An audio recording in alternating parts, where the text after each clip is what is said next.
Pues vamos a comenzar. Buenos días a todas, todos, todes. Me da mucho gusto poder moderar esta mesa. Bienvenidas, bienvenidos, bienvenides a este congreso, tercer congreso bienal de estudios norteamericanos. Hoy vamos a tener la mesa Comunidades Literarias Contemporáneas en América del Norte y vamos a tener ponencias realmente muy, muy interesantes y sugerentes. Así es que vamos a comenzar sin más preámbulos. Vamos a comenzar con la ponencia de la doctora Graciela Martínez Alce, Comunidades de Práctica Sociodigitales, un ejemplo canadiense. Gracias, Liliana. Yo te voy diciendo, gracias. Pues bueno, en primer lugar, quiero decir que yo le voy a dedicar mi ponencia a mi querida ex alumna Gael Lecalvé, que por primera vez después de creo que 30 años nos íbamos a encontrar en este congreso y desgraciadamente su papá falleció y ella tuvo que viajar a Francia y por eso no pudo venir bueno, a dialogar con nosotras y a escucharnos y entonces pues yo quiero que este sea una manera de mandarle un abrazo desde aquí, desde la torre. Em, Este, Este proyecto es, digamos, el esbozo de un libro que estoy escribiendo para nuestro proyecto PAPIT, que es un proyecto de grupo que tenemos no solo con el CISAN, sino con nuestros vecinos de arriba del Instituto de Bibliotecológicas y de la Información. Y en este proyecto nos preguntamos cómo se construye el conocimiento en las comunidades digitales. Yo quise empezar, esta ponencia es un experimento que hice utilizando como fuente solo los textos que ha producido nuestro proyecto ya a lo largo de los años. Entonces, eh, porque finalmente de eso se tratan los proyectos colectivos e interdisciplinarios, de que vayamos construyendo nuestras propias metodologías y nuestros propios marcos teóricos, ¿no? Entonces, todo lo que van a ver aquí ha surgido dentro del marco y pues ni modo, me vi un poco, ¿qué será? No sé cómo decirlo, no quiero decir comercial, pero todas las ilustraciones que vienen se relacionan con lo que ese seminario ha producido. O sea, en vez de poner unas ilustraciones simpáticas, mejor puse lo que fue mi bibliografía, como, bueno, y ya comienzo porque tengo poquito tiempo antes de que me empiece a echar las tarjetas, Liliana. Entonces, comienzo con qué son las comunidades digitales. La primera vez que mandé a dictaminar un artículo, el dictaminador, bueno, no sé si era hombre o mujer, pero sospecho que era hombre, dijo que las comunidades digitales, que si la gente se reúne en el ciberespacio no podríamos verdaderamente hablar de una comunidad. Y entonces yo aquí les pongo por qué sí se puede en el ciberespacio hablar de comunidades. La primera definición que tengo, que yo creo que es la más clásica, Eh, ay, desordené mm, perdón, desordené mis fichas. A ver, perdónenme.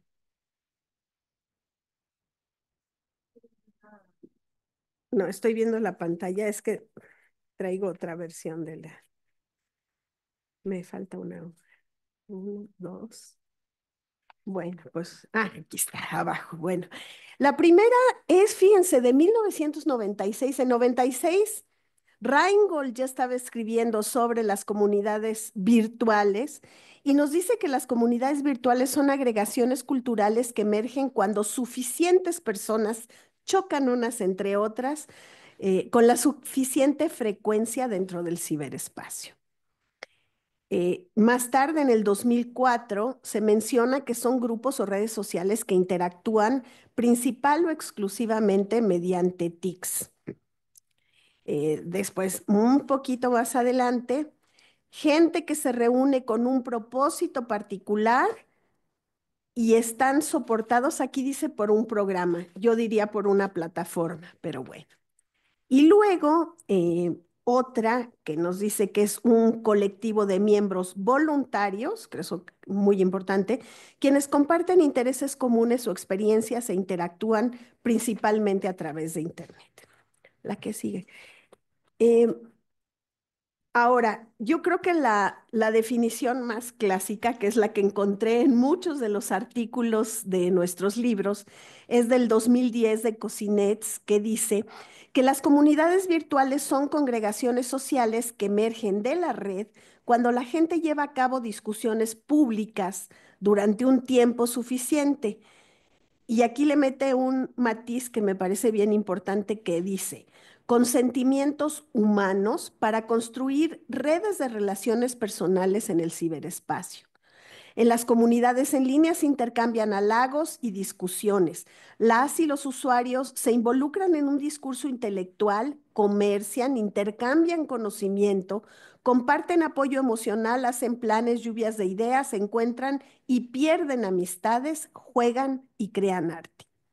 Las comunidades virtuales son agregaciones sociales que surgen de la red cuando un número suficiente de personas entablan discusiones durante un tiempo con suficiente sentido humano o para formar redes de relaciones personales en el ciberespacio. Entonces, bueno, creo que estos matices son los que de veras nos permiten hablar de comunidad. Ahora sí, sigue esta. No, no te preocupes.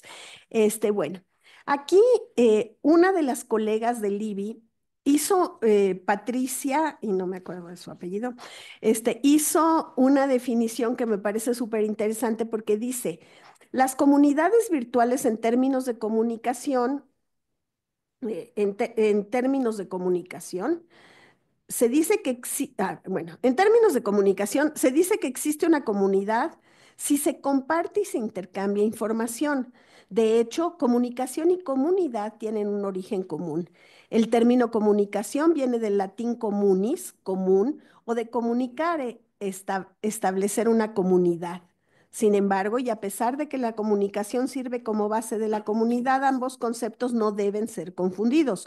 Un individuo se puede comunicar con otro sin considerar que la persona es miembro de la comunidad propia, ¿no? Y entonces, bueno, claro, aquí ya entra, podemos sumar lo que dijo antes Cosinets de que son congregaciones voluntarias. Comunidad en línea, esta es otra definición que encontré en nuestros libros. Comunidad en línea es una agrupación de personas que se reúnen en línea para participar de intereses compartidos. También se puede entender como las diferentes plataformas en el ciberespacio que permiten que las personas formen tales comunidades. O sea, esta definición yo creo que sin querer alude a McLuhan en el asunto de que el medio es el mensaje.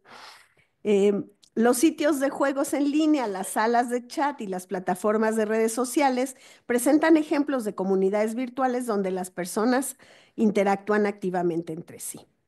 La que sigue, por favor.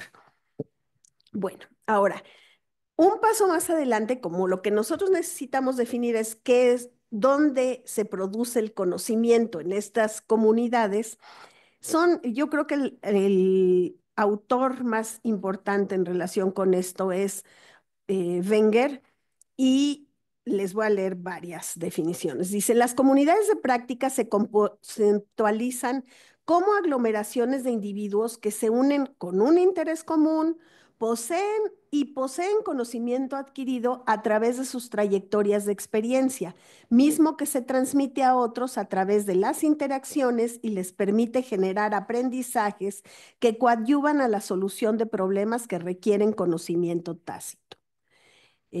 Allen, un poquito después, escribió que las comunidades virtuales de práctica son aquellas que existen en el ciberespacio y su funcionamiento se apalanca en medios digitales como eh, instrumentos de interacción.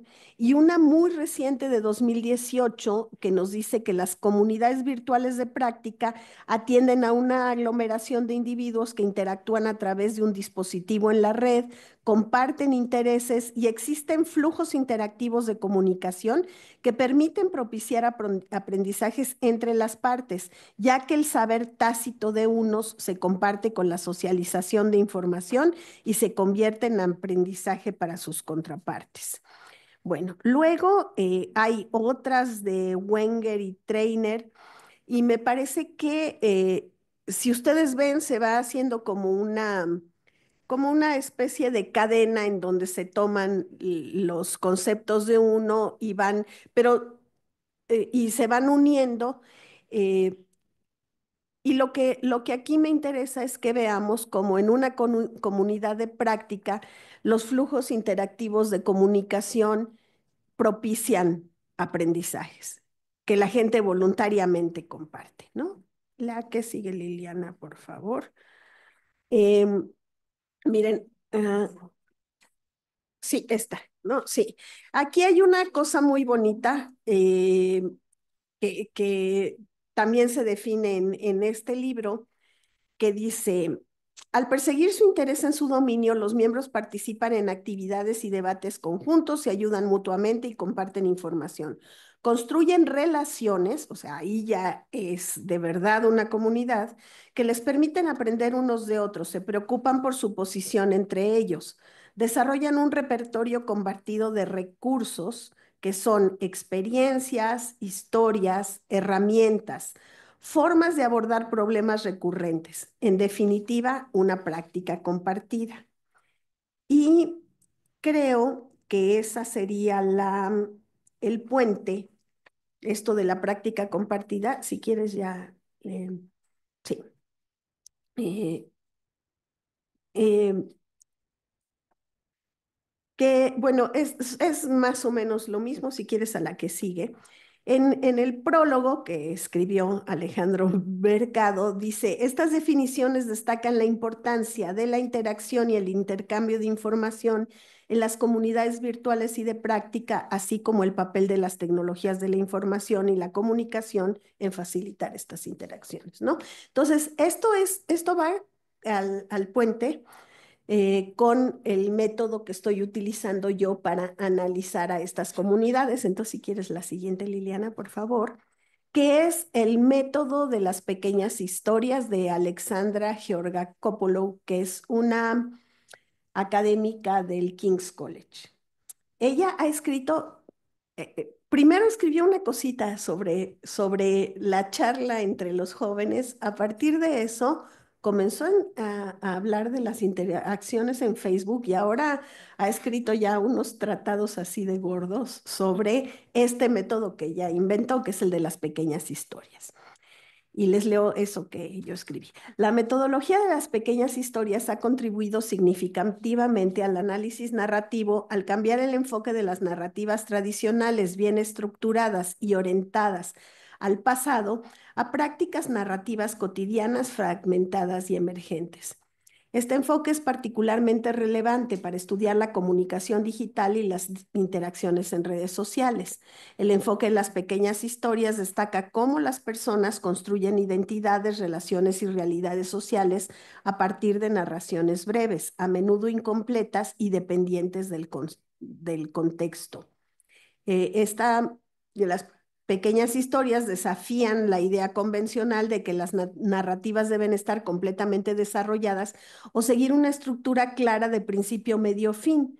Georga Coppola enfatiza cómo la narración de historias es un proceso dinámico, interactivo y co-construido que ocurre en el tiempo real, en menudo a respuesta de otros. O sea, ustedes, por ejemplo, ya me voy si quieres pásale a la siguiente, ya voy a aterrizar en mi ejemplo, en mis dos ejemplos.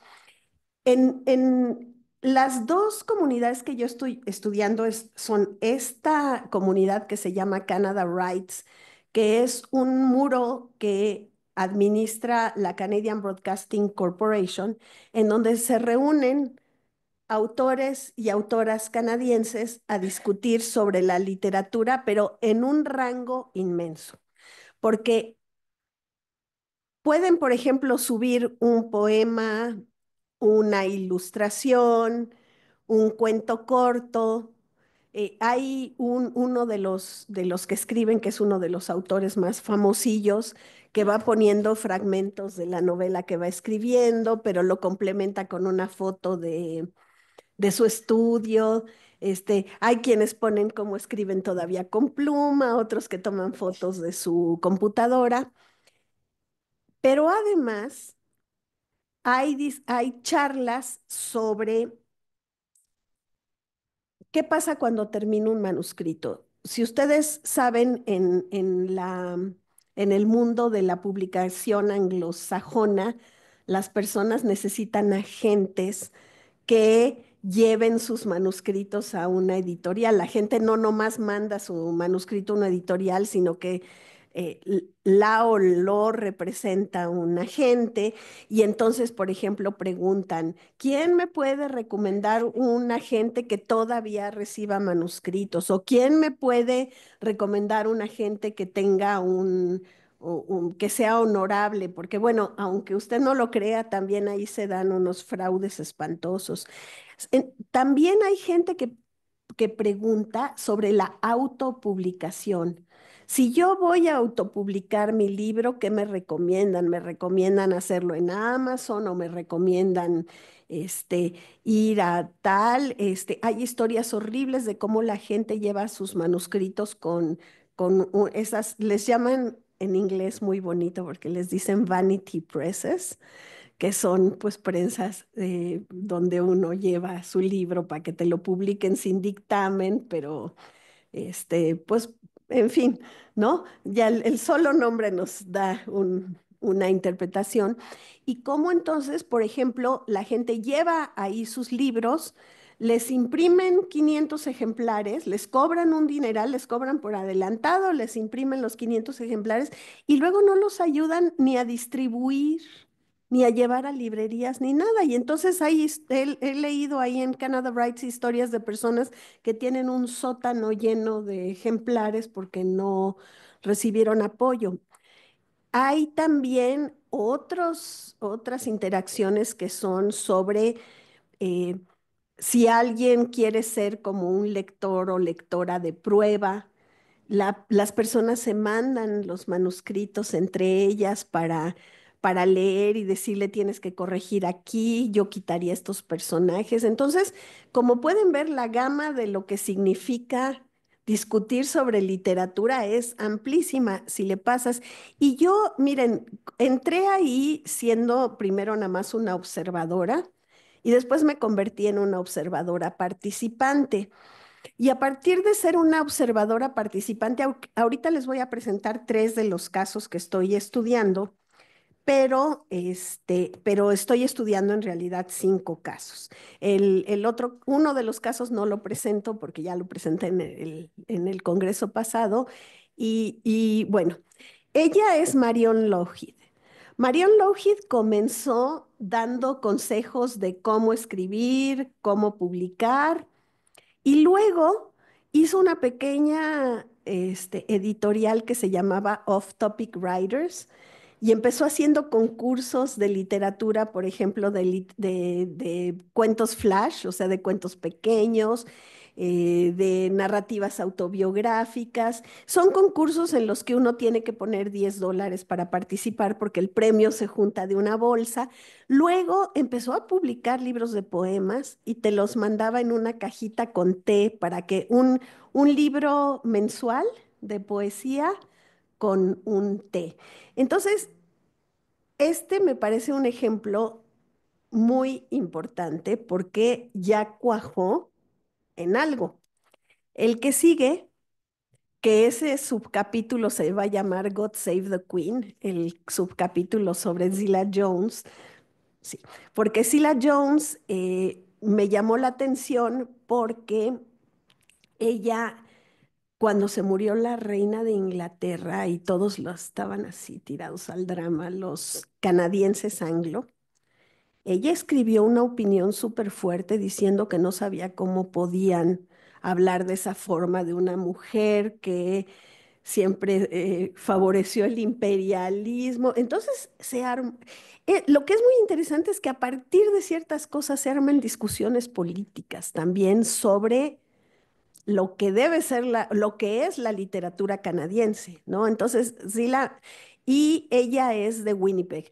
Se me olvidó decirles que Marion es de Columbia Británica, pero en este momento está acabando un doctorado en Alemania. Bueno, el que sigue eh, es Finian Burnett. Finian Burnett es un autor trans.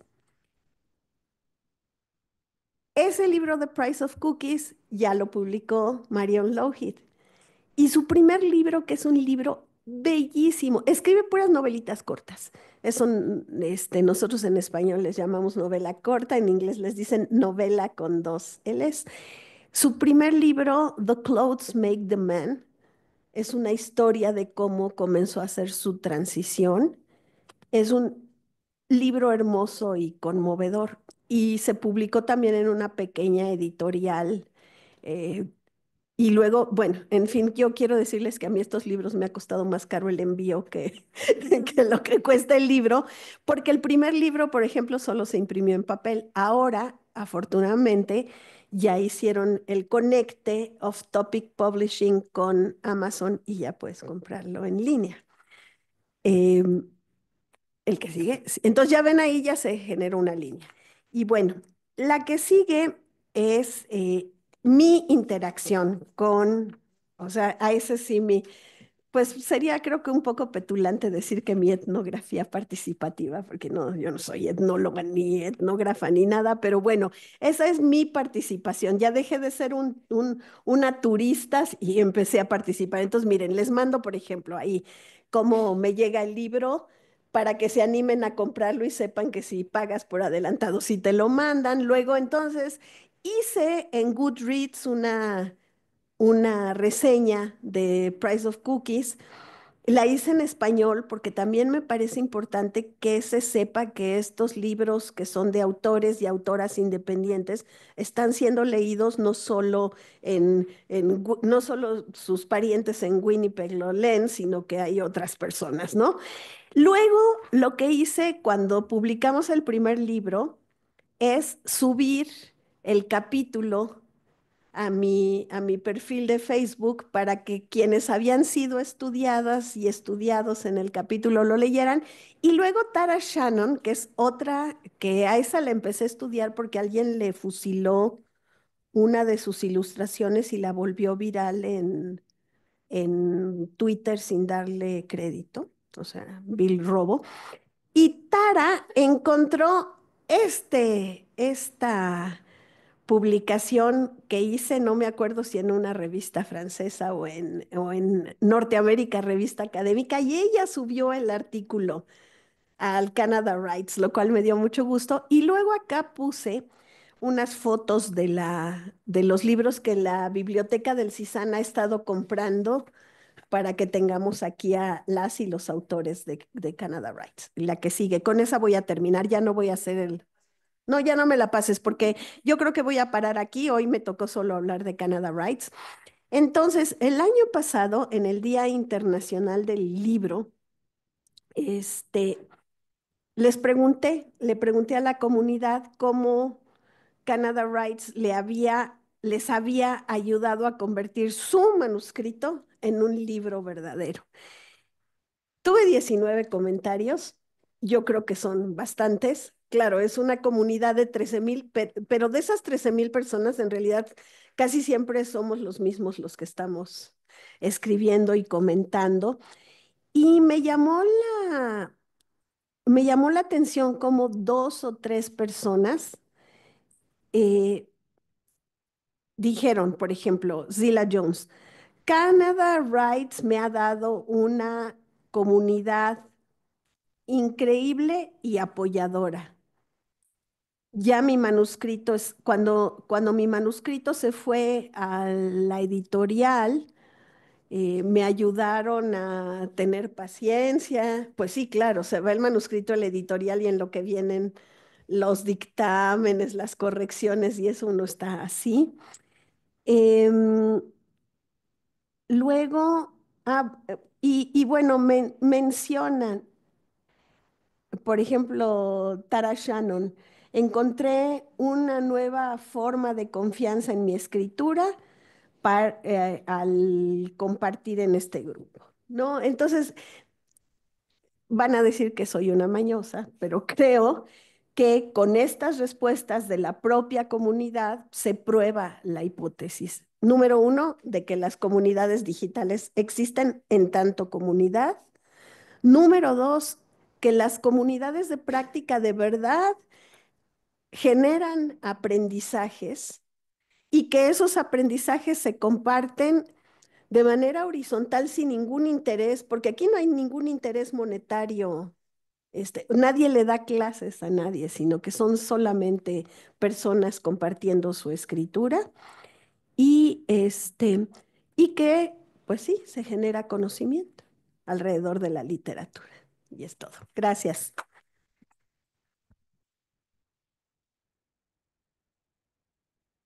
Bueno, pues muchísimas gracias. Muy interesante ponencia. Yo ya tengo dos comentarios, pero tendremos que esperar hasta el final para hacerlos. Vamos ahora a continuar con Tess Gabriel Lascano de la Facultad de Filosofía y Letras con la ponencia Sleepy Boys Inc., una comunidad políglota en el fanfiction.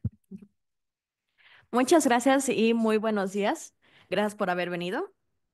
Como hemos estado hablando de redes sociales, pues vamos a seguir en eso. Ya hablamos de que las comunidades son sumamente diversas en varios aspectos, como lo son la lengua, la cultura, identidad de género, etcétera. Sin embargo, una comunidad que destaca es la de los fandoms, es decir, los grupos de fans de series, películas, libros, bandas musicales, etcétera. Ok, un momento. Se nos había olvidado que había una diapositiva. Sí, por favor. Gracias. Igual íbamos en la presentación, no pasa nada. Sí. Y bueno, también soy parte del proyecto PAPIT de comunidades digitales, así que por eso también estoy aquí hablando de comunidades digitales. Ahora sí, regresando a los fandoms. Un ejemplo que actualmente, de hecho, se escucha mucho es el fandom de la banda surcoreana BTS. No sé si hayan escuchado alguna vez de ellos. Pero bueno, algo peculiar de los fandoms y redes sociales es que no se limitan a discutir de esos perdón, intereses compartidos, sino que también se dedican a la producción de ellos. Eh, si bien los fans hacen distintos tipos de producciones como arte, música, animaciones, entre otras cosas, hoy me enfocaré en la creación de literatura, también llamada fanfiction o fanfic. El fanfic nace de la necesidad de los fans por explorar lo que pudo haber sido o podría haber sido de las historias que tanto les inspiran. Y eso lo hace uno de los mundos más vastos y diversos de la literatura contemporánea. El día de hoy les hablaré de fanfiction en inglés y en español de Minecraft. Es un videojuego tipo sandbox que no tiene como tal un modo historia, pero que muchos creadores de contenido han utilizado como medio para crear sus propias historias en varios idiomas. Además de eso, me enfocaré en los fanfics publicados en la plataforma Archive of Our Own o AO3, pues el sistema de dicha página es mucho más ordenado que otras alternativas. Por ejemplo, aquí tenemos el cómo se ven los filtros de búsqueda de AO3. Pueden ver que puedes buscar que incluyan ciertos personajes, que tengan ciertas advertencias, algunas relaciones específicas, etcétera. Al mismo tiempo que también puedes excluir ciertos tipos de relaciones, personajes, y también puedes buscar cosas más específicas, como que sean crossovers. Los crossovers son básicamente fanfics en donde aparecen personajes de más de un fandom. Y también, como pueden ver, también está el filtro de lenguaje, el cual, pues hay muchas opciones. Incluso el otro día estaba viendo que hay en náhuatl. Sí. Eso nos lleva al caso particular que me he dedicado a estudiar ya por unos 4 años, los Sleepy Boys Inc. o SBI, en la versión corta con los acrónimo en inglés. Los cuales son un grupo de 4 personajes que fueron creados por 4 creadores de contenido de habla inglesa: Technoblade, Tommy Innit, Filza y Wilbur Soot. El nombre viene de una publicación de X, antes Twitter, que hicieron los 3 miembros originales, Technoblade, Filza y Wilbur. donde se autoproclaman los Sleepy Boys Inc.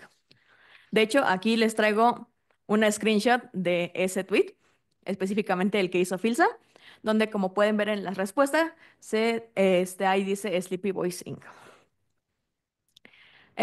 Bueno, años después, Tommy Innit fue añadido. Cabe destacar que aunque el fanfiction es más reconocido por explorar relaciones románticas, el caso de los SBI es muy particular porque en todo momento muestran relaciones familiares y de amistad.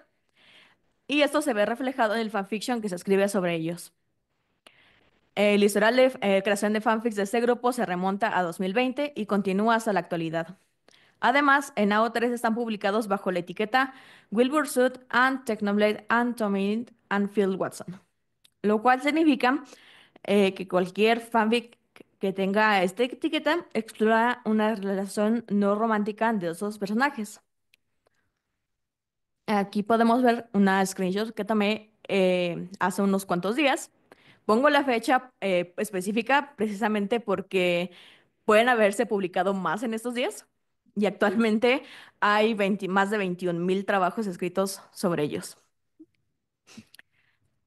Además, bueno, pues como bien vemos, hay una cantidad considerable de fanfics SBI y por ende se podrán clasificar de distintas maneras.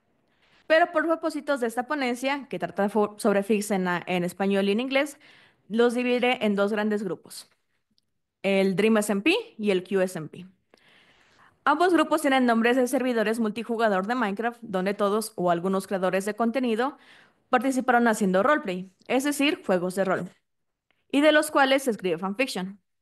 Elegí estos dos grupos porque considero que ambos tienen cualidades específicas que los diferencian, y a continuación les daré una breve explicación sobre cada uno y les mostraré ejemplos de fanfics de cada grupo. Para empezar, el Dream SMP, que se llamó así por el creador de contenido que lo inició, Dream, y que duró de abril de 2020 hasta abril de 2023, una buena cantidad de años. Hay muchas cosas que se le pueden criticar a Dream SMP, pero también es muy cierto que fue revolucionario por las historias tan complejas que lograron contar con un servidor vanilla. Es decir, que no tenía mods, pluggers o ninguna clase de modificación al juego en cuestiones de programación. Además, la historia llegó a ser tan intensa que cuando las personas en Twitter hablaban de ello, la gente que no sabía el contexto comenzaba a confundir a los creadores de contenido con sus personajes porque llevaban el mismo nombre. Por ejemplo, imagínense que un día entran a redes sociales y leen que Claudia Sheinbaum se unió a un culto nuevo, lo cual puede ser escandaloso y muy confuso. Por eso es que el fandom tuvo que crear un sistema para marcar esas diferencias, el cual es este. Utilizaré de ejemplo a Tommy. Cuando se pone dos Cs y un signo de exclamación antes del nombre, significa que están hablando, perdón, del creador de contenido, en inglés content creator. Cuando se pone una sola C y un signo de exclamación antes del nombre, se refiere al personaje, en inglés character. Pero una cosa curiosa que pasa en el fandom de habla hispana es que esa C muchas veces lo hablan como un cubito, porque como podrán ver, es muy cúbico el juego. Y por último, cuando se refieren a un personaje específico del fanfic, lo que se pone es una abreviatura del título del fanfic antes de poner el signo de exclamación y el nombre. En este caso, Passerin, la abreviatura es Paz y se pone antes del nombre del personaje. Ahora, un dato sumamente relevante del Dream SMP es que los creadores de contenido que participaban hablaban principalmente o exclusivamente en inglés, entre ellos los Sleepy Boys Inc. Considero que esto provocó que la mayoría del fanfiction de esta época se escribiera en inglés, mientras que las producciones en español fueron mayoritariamente traducciones de los fanfics más populares. No es que no existan fanfics originales, y por fanfics originales me refiero a que las personas creaban su propia historia con esos personajes, sino que eran muy escasos en ese tiempo. Para ejemplificar el fenómeno de las traducciones, traigo dos ejemplos. Por un lado tenemos a Passerin, de Blue Llamas, que cuenta con dos traducciones en español, aunque incompletas, hechas por Muffin Head Squad y Another-usuario. Este fanfic es como la Biblia en este fandom, en el sentido de que todas las personas que han estado aquí han por lo menos escuchado del fanfic, si no es que lo han leído. De hecho, es tan popular que cuenta con traducciones en otros idiomas, ha inspirado otras producciones artísticas incluso animaciones, y llegó hasta ser leído por los mismos creadores de contenido que llegaron a participar en Dream SMP. Actualmente, de hecho, estoy haciendo un artículo en el cual, pues, comparo la versión original de Passerine con la traducción de Blue Llama, perdón, la traducción de Muffin Head Squad, en la cual, pues, veo en lo que se parecen, en lo que son diferentes y cómo esto impacta en lo diferente que podría ser la experiencia lectora dependiendo de cuál se lea. Por otro lado, está el fanfic Tommy Needs Unbeatable Method of Avoiding Sudden Death, de Nelly, la cual cuenta con una traducción completa al español escrita por Escape System. Si bien este fanfic no es tan conocido como Passerine, es verdad que en el auge de Dream SMP, o sea, en el 2021, 2020, 22, perdón, se hablaba mucho en redes sociales sobre este fanfic, a tal punto en que se creó un acrónimo para no decir el nombre completo, porque como podrán ver es muy largo. Se le decía Tumoas, perdón. Pero también inspiró otras producciones artísticas, en especial dibujos. Ahora, hablemos sobre el segundo grupo, que es el QSMP, el cual, como les decía, también es un servidor multijugador de Minecraft, llamado así, de igual manera, por la persona que lo inició, Quackity. Y duró de marzo de 2023 a abril de 2024. Fue más corto. Sin embargo, algo que resaltar de Quackity es que también solía estar en el Dream SMP. Y que de hecho era el único que llegaba a usar el español de vez en cuando al ser un mexicano que reside en Estados Unidos. Existen dos diferencias fundamentales entre ambos servidores. La primera es que el QSMP cuenta con modificaciones de programación al juego. De hecho, existe una lista hecha por fans en la que se han identificado más de 50 mods utilizados en el servidor, los cuales brindan más herramientas para crear historias más complejas y completas que en el Dream SMP. La segunda diferencia es que en el servidor había personas que manejaban mínimo uno de 6 idiomas diferentes: español, inglés, francés, portugués, coreano y alemán, las cuales estas personas pueden entenderse gracias a uno de los mods del juego que hace traducciones en tiempo real. Este mod es parte de una herramienta en la que sigue trabajando el creador de contenido Quackity para romper las barreras del idioma, incluso fuera de Minecraft. Si bien solo el creador de contenido Filsa y Wilbur fueron invitados a participar en ese servidor, los fans seguían creando contenido de los 4 personajes SBI y se las ingeniaban para integrar al personaje de Technoblade y a Letomi, inventando sus propias versiones de los personajes en este universo o hasta explicando su ausencia con nuevas historias. Esta pasión de las personas del fandom por los personajes Sleepy Voicing, combinada con la pasión del creador de contenido Quackity por incluir otros idiomas en la comunidad, provocó que se escribieran más fanfics originales escritos en español, ya no solo en inglés. Sin embargo, durante el transcurso del QSMP, el lazo inquebrantable que los fans mantenían entre los 4 personajes Sleepy Voicing, que ni siquiera el trágico fallecimiento del creador de contenido Technoblade había roto, se vio perjudicado debido a las acusaciones de violencia doméstica que salieron a la luz por parte de varias exparejas del creador de contenido Wilbur, así como varias mujeres que llegaron a entablar amistad con él. Fue entonces que muchas personas en el fandom, incluso aunque no fueran participantes activas, empezaron a incluir aclaraciones en sus trabajos de que se deslindaban completamente del creador de contenido y no apoyaban sus acciones. Eso mismo fue lo que hicieron el creador de contenido Filza y Tommy. Por supuesto, esto hace un poco más complicado identificar fanfics Sleepy Voicing, pues hay personas que optaron por ya no incluir al personaje de Wilbur o incluso lo borraron completamente de trabajos anteriores. De hecho, existió una discusión en las redes sociales de si los fans deberían referirse al resto de creadores de contenido, es decir, a Technoblade, a Tommy y a Filsam, aún como Sleepy Voicing. Y aquí les muestro una captura de pantalla de Twitter en la cual esta persona menciona que le parece irrespetuoso seguirse refiriendo a Sleepy Boy Sing por todo lo que había pasado, aunque se fuera a ellos tres.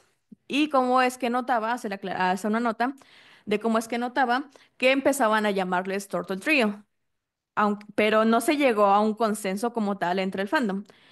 Pues por eso que decidí para esta ponencia tomar 2 fanfics en español y 2 en inglés que incluyen a los 4 personajes. De esta manera existirá una concordancia con los fanfics del otro grupo. Respecto a los ejemplos en español, podemos encontrar Guerra de Familias, ¿con quién se quedará Tommy?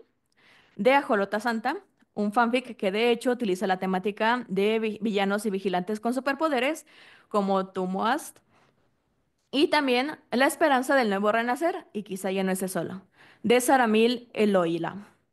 Ambos fanfics son originales y se publicaron posteriormente del inicio de QSMP.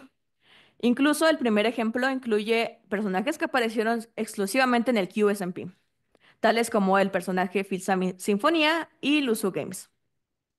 Por otro lado, los ejemplos en inglés que elegí son Theseus and the Minotaur de Smite Boat, que incluyen temática de que también incluyen temática de superpoderes que ya he mencionado, y Take Me Home Where I Belong de Sierra-Grey.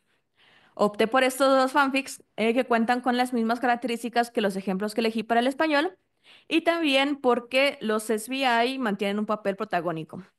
Algo que ocurre recurrentemente en fanfics en inglés con los SBI en el universo de QSMP es que la relación de estos cuatro personajes pasa a un segundo plano por toda la variedad de personajes que brindaba el servidor.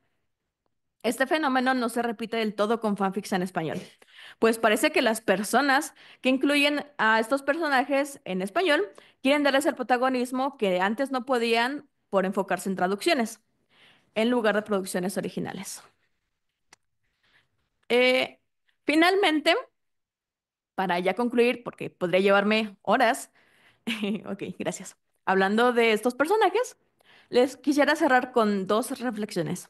Primero, es remarcable que los fans de los Sleepy Boys Inc., pese a todo lo que ha pasado con los creadores de contenido y que los personajes hayan estado presentes en diferentes servidores de Minecraft, siguen su propio grupo como un fandom de cierta manera independiente a Dream SMP y Kim SMP, al punto de que hasta se ha propuesto hacer su propia etiqueta de fandom en AO3, como podrán ver en este tweet. Este es un fenómeno que personalmente no he visto en otro fandom. Y es que fue uno de mis motivos, y este fue uno de mis motivos principales para hablar de los Sleepy Boys en esta ponencia. Segundo, la dominancia del inglés en producciones del fanfiction es muy clara en diversos fandoms, en especial en los que su fuente de inspiración está en dicho idioma. Así que me parece importante que se impulse la creación del fanfic en español y otros idiomas, tal y como lo logró el QSMP en fandoms altamente dominados por el inglés. Pues esto muestra la diversidad y el alcance que pueden tener en un mismo archivo multimedia, tal y como Graciela lo mencionaba. Es más fácil ver que no somos tan diferentes cuando tenemos intereses en común con personas de más de un lugar del mundo. Y creo que hoy, más que nunca, es necesario recordarlo en los países vecinos que formamos parte de Latinoamérica. Muchas gracias y aquí les dejo un código QR en donde pueden leer todos los fanfiction de los que hablé. Gracias.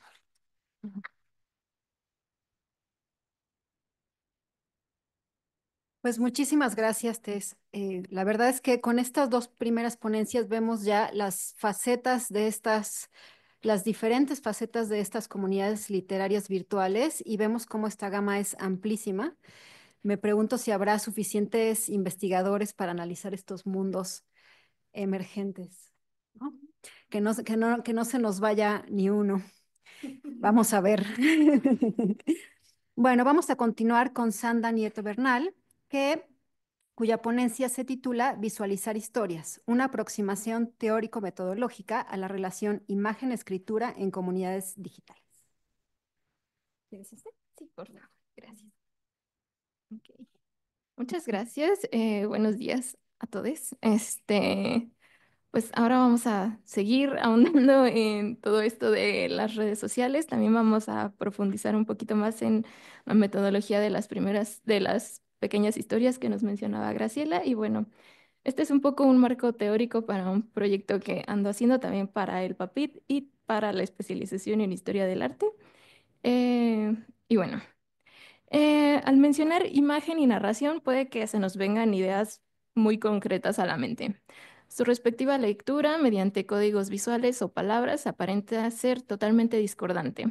Contrario a lo que podríamos pensar en un primer momento, las imágenes y las narrativas, las artes visuales, la literatura oral y posteriormente escrita, se han acompañado mutuamente desde los inicios de la expresión creativa humana, de modo que muchas veces formaban parte del mismo acto, y bueno, esto no es para nada diferente hoy en día.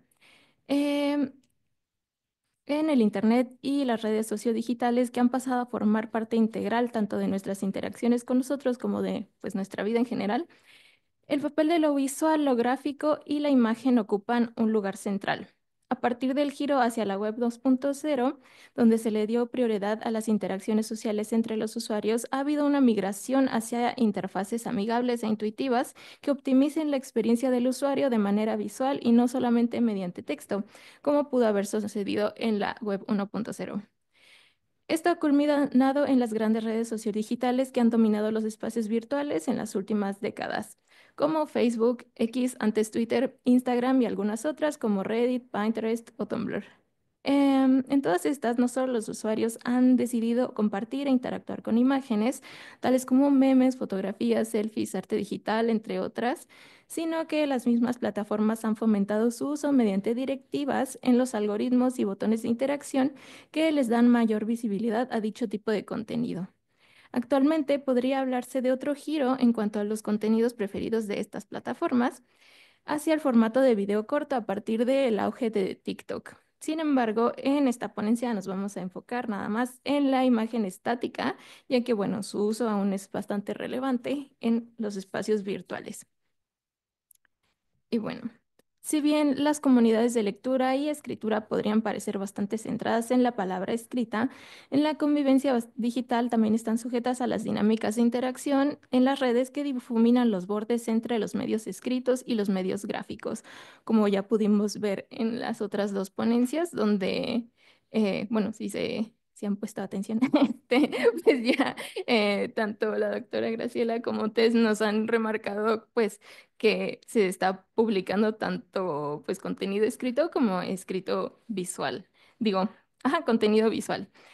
Eh, y bueno, si retomamos la definición sobre las pequeñas historias, con la cual ya se ahondó pues en este ejemplo de la doctora Graciela, este, que considera distintos contextos discursivos, narrativas no secuenciales que no están ancladas al lugar de enunciación y que son coautorales, podemos hallar un lugar para la imagen en el estudio de las narrativas en redes sociales.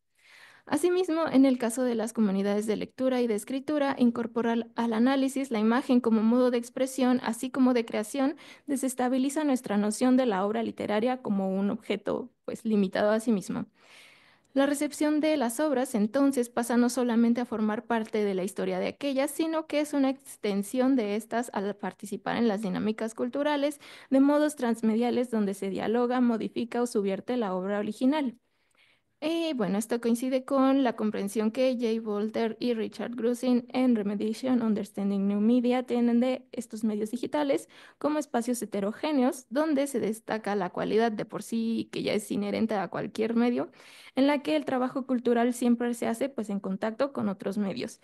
Y su particularidad de los espacios digitales yace en reformar o transformar a estos. Y con esto en cuenta, esta ponencia pues busca explicar a las imágenes como parte del hilo narrativo intermedial en las comunidades digitales de lectura y escritura. Em, Bien, los estudios sobre la relación entre texto e imagen recorren pues una tradición bastante larga. Algunos de los conceptos más conocidos que se refieren a estas son dos: la éfrasis, que es la representación verbal de un objeto plástico, cuyo origen como figura retórica en la Grecia antigua ha sido retomada como herramienta crítica por muchos pensadores modernos, entre ellos los Aurora Pimentel. Y el segundo, el iconotexto, acuñado por Peter Wagner en 1996, se refiere a una fusión entre el lenguaje visual y verbal, donde su división implicaría la pérdida de su identidad semántica y estética. Estos conceptos, utilizados en los campos de la teoría del arte y la teoría literaria, aunque coinciden en analizar la mutua transformación del texto y la imagen en un solo objeto, son difícilmente aplicables a la diversidad de los espacios digitales. El área de los estudios sobre las redes sociodigitales, perspectivas que aborden las relaciones textuales y gráficas de los diversos tipos de publicaciones, no suelen considerarse. La revisión de Xiaoyama y Xu Fan sobre los estudios de las imágenes en redes sociales observa que estos se centran principalmente en el análisis del contenido de las imágenes en sí, particularmente con la intención de ahondar en los aspectos emocionales de estas o su uso como parte de una autoconstrucción identitaria en las distintas plataformas. Uta Rusman y Jacob Svensson llaman la atención sobre la necesidad de abordar el giro hacia las imágenes y la multimodalidad en las redes sociales como una transformación en la comunicación visual. Por lo anterior, si bien se han dado en las imágenes constructoras de subjetividades, su papel como parte de narrativas que desbordan los límites entre medios es algo que aún queda pendiente para la crítica. A continuación, vamos a tratar de cimentar algunas propuestas metodológicas para el análisis de este tipo de fenómenos. Bien, ahora sí, volvemos a las historias pequeñas. Desde 2007, esta teórica Alexandra Georgakopoulou, en su libro Small Stories, Interactions and Identities, propuso este nuevo paradigma de análisis narrativo que sale de las concepciones canónicas de las historias con una estructura definida de inicio, desarrollo y desenlace. Y aunque originalmente se pensó para contextos discursivos pues cara a cara, posteriormente ella adaptó su metodología para el análisis a las redes sociales. Y bien, esta se centra en torno a este concepto de las historias pequeñas, a las cuales define como narraciones cortas o con finales abiertos que exceden un solo acto discursivo. Son co-construidas, muchas veces tratan de la cotidianidad, de situaciones hipotéticas o en desarrollo y justo no están ancladas a un solo contexto de enunciación. La heurística de estas se centra en el análisis de tres aspectos. Las formas de narrar como actos de habla socioculturalmente construidos donde se pone atención no solo a lo que se narra, sino a cómo se narra y también a los lazos intertextuales que pueda haber con otras historias. Los sitios como espacios heterogéneos que dan pie al desarrollo de ciertas interacciones y donde pone especial atención a la dialéctica con el contexto y los narradores con sus respectivas características individuales como personas, no solo como hablantes, sino también como personajes dentro de las historias que cuentan. Y bien, cabe destacar que uno de los propósitos de esta metodología es el análisis de identidades y por esto su aplicación puede ahondar no nada más en la construcción de identidades individuales, sino también en las colectivas. Y bueno, expandir el análisis de narrativas en las redes sociodigitales de la palabra a la imagen necesariamente nos lleva al campo de la intermedialidad. Y bueno, como mencioné anteriormente, estos teóricos Jay Boulder y Richard Grusin dicen que los espacios digitales se caracterizan por su manera de relacionarse con otros medios, en el sentido de que la remediación o la representación de un medio en otro de los contenidos implica una transformación. Dichas transformaciones están atravesadas no solo por las características formales de un medio y de otro, sí, como por ejemplo cuando una obra literaria se adapta a un formato de película, sino que también están atravesadas por relaciones de poder cultural y prestigio. En otras palabras, el espacio digital es heterogéneo y sostiene relaciones dialécticas con otros medios. Lo anterior se puede ver claramente en el caso de las comunidades de lectura y escritura. Al convivir en este espacio, las plataformas digitales, no es extraño ver que estén justo conviviendo la imagen y las historias pequeñas juntas. Cabe destacar que estas comunidades, además de crear historias como las que vimos en la ponencia de test, donde son en el sentido convencional de historia, como una historia lineal, también son creadoras de estas historias pequeñas en sus interacciones mediante sus distintos tipos de publicaciones, como posts o tweets, y sus respectivos comentarios. Y a esto cabe agregar la particularidad de las comunidades que nos conciernen, donde muchas veces las discusiones se originan, referencian o discuten una obra literaria u otro producto cultural. En este sentido, los sitios, o sea, el contexto de las narraciones, salen más allá del medio digital. Lo descrito hasta aquí también aplica a los modos de compartir y crear las imágenes en estas comunidades, como podremos apreciar en algunos ejemplos más adelante. Así, las narraciones de imágenes se modifican mutuamente hasta el grado de que las imágenes forman parte de estas historias pequeñas intermediales. Y bueno, antes de pasar a los ejemplos, me interesa ahondar un poco más en este tipo de comunidades creativas y su naturaleza. Y si bien no todas las comunidades de lectura y escritura, que podemos ver presentes en grupos de Facebook, foros de Reddit, blogs en Tumblr, ciertos perfiles de X, no todas forman parte del fenómeno de los fandoms. Es innegable que una gran parte de la comunidad creativa en redes sociales reside en subgrupos de estos. Al respecto, Nicole Lamerchis argumenta que los fandoms no pueden ser entendidos solamente como comunidades que producen una reiteración o una recombinación de los productos fuente, por lo cual ella utiliza la intermedialidad para destacar la complejidad de la combinación de forma y contenido de un texto a otro que da pie a subversiones narrativas y características interactivas. La posibilidad de hablar de producciones multiautoriales en los fandoms no solamente permite analizar a sus narradores desde la metodología de las historias pequeñas, sino que también pues desestabiliza esta noción de autor como autoridad y de obra como unidad que todavía está muy presente en ciertos círculos literarios. Así podemos encontrar historias con estructuras rizomáticas que salen de la palabra escrita a otros lenguajes de significación y de narración.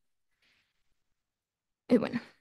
A diferencia de una obra de arte iconotextual creada con el propósito de que el texto y la imagen estén trenzadas irremediablemente, las imágenes que forman parte de las publicaciones en redes sociales tienen diversas formas de relacionarse con los textos que las están acompañando. Por esto es útil expandir la categoría de sitio de George Jacobulo, que indaga en los contextos de las narraciones mediante los 4 sitios para la crítica e interpretación visual descritos por Gillian Rose en Visual Methodologies. Y estos que pueden ver abarcan el sitio de producción, que es donde una imagen está hecha, el sitio de la imagen en sí o sus componentes formales, el sitio de su creación, de su circulación y el sitio de donde la imagen se encuentra con su audiencia y cómo es percibida por esta. A partir de estas también podemos pensar en distintos tipos de imágenes que forman parte de las narraciones en las comunidades de lectura-escritura, cada una con distintas configuraciones de estos sitios que ya mencioné. Por ejemplo, tenemos a las imágenes tomadas de otros medios, como fotografías de los autores o los libros, capturas de adaptaciones cinematográficas, teatrales o interactivas, imágenes de autoría personal a partir del producto original, como piezas de arte digital o tradicional, fotografías, collage, etc. Y finalmente, tenemos a una especie de clase intermedia, que son imágenes modificadas y derivadas de otras, como es el caso de los memes o de las tendencias gráficas, las cuales pueden asimismo pues incorporar dentro de sí a otro tipo de imágenes. Y bueno, pues esta lista no es exhaustiva y es flexible, pero pues justo nos puede servir para abrir un panorama a lo que podemos encontrar en estas comunidades. Y bueno, en lo que respecta al análisis del texto verbal, además de atender al espacio de descripción de las publicaciones, también tenemos que considerar si la imagen en sí contiene texto y cómo estos elementos se están interrelacionando entre sí. Y bueno, para ir cerrando esta ponencia, quiero hacer un brevísimo análisis de un caso en esta publicación de Instagram que está conformada por una pieza de fanart o arte creado por una fan del artista Alessia Triumphio con la técnica de pintura digital que trata sobre la novela y bestseller The Song of Achilles de la autora estadounidense Madeline Miller, publicada en 2011, y la cual explora una relación romántica entre Patroclo y Aquiles durante la guerra de Troya. En esta imagen, pues podemos ver a un Patroclo fantasmal sosteniendo la mano y la lanza de Aquiles, cuya expresión está velada por la furia y el luto. La descripción de la imagen muestra una cita del libro, donde también se habla del luto del personaje tras la muerte de su amante. Sin embargo, la imagen no está ilustrando esta escena. Además, la autora se disculpa con sus seguidores por una larga ausencia y la atribuye a un bloqueo creativo. Sin embargo, termina su relato en una nota positiva. Y bueno, la publicación se conecta con el fandom mediante el uso de hashtags específicos de este. Esta historia pequeña, en la cual se incluye a la imagen, continúa su circulación en la forma de 127 comentarios, los cuales se dividen en, mediante palabras y emojis, elogiar la imagen, reaccionar con tristeza ante la escena representada, identificarse con el bloqueo creativo del artista y comentar sobre la obra de Miller, o sea, la novela original. Y bueno, entre los comentarios destaca donde un usuario comparte una experiencia personal respecto al impacto emocional que tuvo la obra de Miller y el fanart de Triunfo en ella como una persona queer. La última línea en la cual refiere esta escena nunca falla en hacerme llorar evidencia las relaciones intermediales en esta historia pequeña al marcar una ambigüedad respecto a si se refiere a la cita del libro o si se refiere a la interpretación gráfica de Triunfo, que como mencioné antes no es una ilustración de la cita. Y bueno, puede que se refiera a ambas, y de hecho sería incorrecto tomar a la imagen como un añadido prescindible en el análisis y no como parte de esta narración que participa en el diálogo y transformación entre medios y que asimismo genera que las pequeñas historias sigan produciéndose en estos espacios digitales. Y bueno, como pendiente, pues queda la consideración de otras convergencias con distintos medios cuya presencia en redes sociales pues no es menos importante, como los formatos de video que muestran desde animación hasta performance y la música. Sin embargo, pues podemos concluir que en esta era multimodal es importante fomentar desde la crítica la consideración de los límites borrosos entre medios y bueno, metodologías como esta pueden ayudar al análisis de las identidades colectivas en formación y su diálogo con la cultura y las artes. Y bueno, pues en un momento donde gran parte de los discursos del poder nos están alcanzando mediante las redes sociales, creo que este tipo de enfoques pues son bastante apremiantes. Y eso es todo.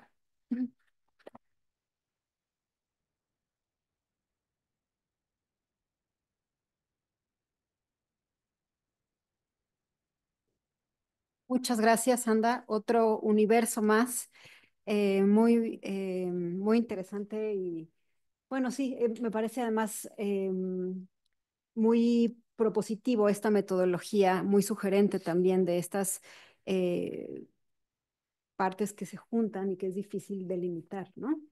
Entonces, bueno, a ver, vamos a continuar con Whitney DeVos, que con la ponencia Wither de American Lyric, Claudia Rankin in México. Buenos días a todas, todos y todas. Muchas gracias a mis compañeros por sus presentaciones que dan mucho que pensar y al CISAN por organizar esta mesa. Lo que voy a presentar hoy es un poco distinto, no trata de literatura digital, sino de la traducción y específicamente la brasa.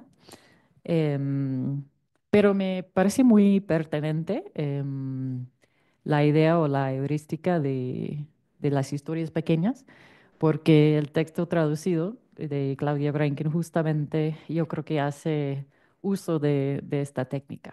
Em, el artículo está escrito en inglés, entonces por cuestiones prácticas voy a presentar en inglés, pero por supuesto invito comentarios críticos y respuestas tanto en esta lengua como en el español. Okay. In a recent article, Claudia Rankine described white nationalism as the American story, a form of domestic terrorism that has flourished in part of a refusal to look it squarely in the face and acknowledge it as homegrown. Rankin's career has spanned poetry, visual art, cultural theory, drama, and curatorial work, using different art forms and literary genres to confront the American story head on. The most widely discussed so far is undoubtedly Rankin's self-invented designation of the American lyric. The multimedia poetry collections Don't Let Me Be Lonely, An American Lyric, and Citizen, An American Lyric, as well as her recent essayistic Just Us, An American Conversation, inquire into how the imagination is shaped by forms of white nationalism under three successive U.S. presidential administrations: the post-9/11 Bush years, the Obama era, and the first Trump presidency. Rocio Cobo Pinheiro, one of the first scholars to consider all three works together, Lonely, Citizen, and Just Us make up a vital trilogy in which intimate public encounters with racism and sexism disrupt the fantasy of a post-racial society. Though Rankin's society is that of the 21st century United States, the Jamaican-born poet's American lyrics have always exhibited a transnational awareness of the multiple ways Americanness is constructed and exerted in racialized terms within a globalized context. In Don't Let Me Be Lonely, for example, the speaker relates receiving healthcare in an unnamed village in the Caribbean, an experience in which she notes the quality of care while also finding herself bothered at receiving medication long expired. Traveling abroad in countries with access to fewer resources leaves the speaker feeling, quote, overwhelmingly American, calcium rich, and white, end quote. In Just Us, the speaker's encounter with an unnamed Latinx artist helps her understand the limitations of her apparent monolithic focus on Black-white relations in the United States. Through this dialogue, the speaker confronts what Lorget Garcia Peña has theorized as hegemonic Blackness, that is, a notion of Blackness defined, quote, through US culture, politics, histories, and the Anglophone experience that is unable to account for diverse global experiences of Blackness, especially those of migrants from the global South. Rankin's speaker comes to realize that, quote, with only 18% of Afro-Latinx people identifying as Black, many Latinx don't see themselves in either American whiteness or American Blackness because they have cultures with specific histories and historical figures who aren't included in the American narrative.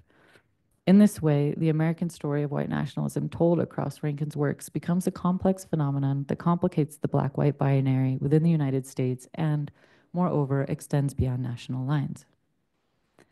The recent translation of Rankin's American lyrics into Spanish and Portuguese, in whole or in part, indicates a growing interest in the poet's project that spans diverse publics across the Ibero-American world in particular. Her work has appeared in translation in Spain, Portugal, Brazil, Colombia, Argentina, and in Mexico, which is the context I'll be addressing today. A transnational, transcultural, collaborative feminist endeavor, Ciudadana una Lírica Americana, which I have here if anyone's interested, was translated by Yolandi Cruz Guerrero, a Boston-based Afro-Latinx poet and translator born in the Dominican Republic, and edited by Astrid Lopez Mendez, a writer and scholar from Teotihuacan. Introducing the translation is Junko Ogata Aguilar, who self-identifies as an Afro-Japanese fourth-generation Nikkei from Veracruz. And she lived in Riverside, California until the age of 9, where the earliest years of her life played out according to a US understanding of race. In the interest of time, I won't be discussing Cruz Guerrero's translation today, though I encourage everyone to buy the book because it's truly fantastic. And I'm of course happy to address her work in more detail during the question and answer period. Instead, I'll be focusing on how the framing of Ciudadana una Lírica Americana offers a potent example as to the American lyric's potential when deployed to contest myths of racial democracy around the West American hemisphere. Specifically, I'll focus on how Mexican editors have reimagined Rankin's work in ways to expand her target audience by, 1, drawing out citizens' relevance to hemispheric feminist struggle, and 2, taking steps to make the book available to an audience of more diverse class positions than the author originally intended. I'll conclude by discussing Junko Ogata's introduction and how it uses Rankin's work to argue that dominant regional conceptions of belonging, such as José Martí's Nuestra América, and the more contemporary Latinidad, offer only exclusionary and insufficient alternatives to racialized national citizenship. In doing so, I detail how cultural workers south of the Rio Grande are working to reframe the American lyric as an inquiry into white nationalism that implicates global audiences in the collective project of freedom. Citizen, an American lyric, which I also have here if anyone's interested, was published in 2014 to widespread acclaim. Famous for its unique usage of second-person address, it situates the reader in a position of a you subject to various moments of racial violence. Cicrantha points out the way in which Rankin's second person transposes, quote, her narratives of racial insensitivity, abuse, humiliation, and outrage onto a fictive you, deftly inducting the reader into the pronominal position of the racialized subject, the effects of which invert the optics of race in Western culture. Readers are witness to, and by virtue of this direct address, implicated in its painful play by painful play instances of racial prejudice. Many of them take place within spaces often constructed as bastions of colorblindness, touting the values of multiculturalism, including the liberal arts college, the therapist office, the pro tennis court, and Starbucks. In some anecdotes, the speaker responds, "What did you say?" She'll ask when called a nappy-headed hoe, and at other times, as when a man pulls a picture out of his wife at a bar, beautiful and Black just like you, he says, the speaker presents the incident without comment, inviting the reader, a stand-in for the you, to wonder what an appropriate response would consist of. The way the book reveals the quotidian inner workings of racialization made it a particularly attractive work for translator Yolandi Cruz Guerrero, who commented to me in an interview that in translating Citizen into Spanish, she hoped readers outside the US would begin to question how race works in their own countries. Excerpts of Cruz Guerrero's Citizen first appeared in the Revista de la Universidad de México in the November 2019 issue dedicated to feminismos.